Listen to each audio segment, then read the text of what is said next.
When universes collide, when realities shatter, it could only mean that DC Comics is at it again. Welcome to Watch Mojo's Top 5 Facts. In this installment, we're counting down the 5 most interesting facts about DC Comics in the hopes of expanding your knowledge of the publishing house that birthed a Kryptonian legend.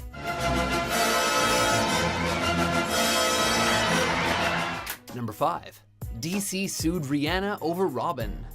We're beautiful like diamonds in the sky. Born as Robin Rihanna Fenty, and with no Batman in sight, Rihanna decided to follow a career of singing rather than crime fighting. But now that she's trying to use the name Robin for her new brand of clothing, DC is trying to protect the Dark Knight's sidekick from entering the fashion world. DC also took exception to a Spanish soccer team's logo that is strikingly similar to Batman's. "We've been using the logo since 1939, said DC. "But we've been using it for 20 years longer than that," retorted the football club. And the team city, Valencia, was all like, "Whatever, DC, we've been rocking the bat since the 13th century." The team backed down anyway and reverted to their previous bat design. More recently, DC won their case against Mark Towell, who is reproducing Batmobile-like replicas. So what do you think?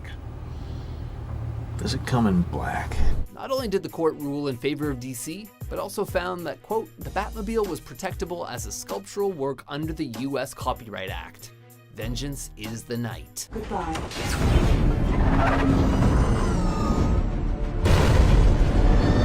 Number 4. That turkey Batman upset Batman Turkey. Hussein Kalkan, mayor of Batman Turkey, tried to sue Warner Bros. And Batman Begins director Christopher Nolan over the use of the town's name. Good luck. The mayor attempted to collect royalties, but he also tried to blame a rash of female suicides in the town on the massive success of the film. What about escalation? Escalation. These suicides were supposedly, quote, honor suicides, and the mayor's insinuation was that they were too ashamed that their town's name was being used in such a manner, and so he sought royalties. All you care about is money. It's too bad DC didn't sue him for trying to be a cheesy Batman villain. Somebody should get the bat signal ready. Number 3. Marvel icon Stan Lee wrote a series for DC. Excelsior. 2001 series Just Imagine allowed Stan Lee, creator of many of Marvel's most famous characters, to reimagine famous DC characters. Superman, Batman, Wonder Woman, and others got redone as wildly different versions, most complete with classic alliterative Stan Lee names like Joni Jordan and Wayne Williams. He reboots Wonder Woman as Maria Mendoza, a Peruvian activist who finds an ancient staff that gives her the powers of the Incan sun god. Lee's version of the Flash, Mary Maxwell, gets her super speed not from a lightning bolt or noxious fumes, but from an injection of hummingbird DNA. Oh, and Batman looks more like a bat. Number 2. Kryptonite originated on the radio. Did you say kryptonite? The Adventures of Superman was a serialized radio drama that aired on afternoon radio from 1940 to 1951, starring Bud Collyer as Superman, though his identity, much like Superman's, remained a secret until 1946. The show was on 3 to 5 times a week, every week. So to give Collyer the occasional break, the producers devised a novel solution, kryptonite.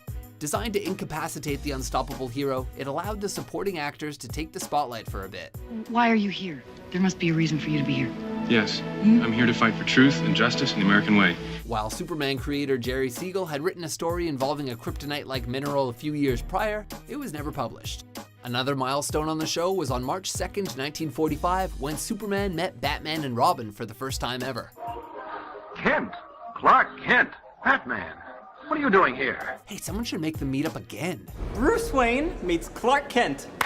I love it. I love bringing people together. How are we? Number 1. Superman's first comic is super expensive. In order to make money in that game, you have to buy for a little and sell for a lot. The most valued comic book in history is the very first introduction of Superman, which sold for $3.2 million at auction.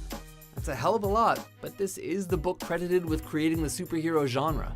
And there are only about 50 to 100 copies of the book in existence, and only 2 of them have been given a 9.0 out of 10 by CGC Comics, certifying their pristine condition. People are willing to pay that extra money for a certified book because they know what they're getting is what they're getting. Nicolas Cage once bought the first 9.0 comic in 1995, before it was stolen from his home in 2000. That's not the only piece of Superman history that sold well at auction. The original check of $130 that DC paid to the creators of Superman sold for an impressive $160,000.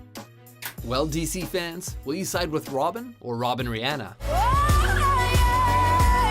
And how much would you pay for a copy of Action Comics #1?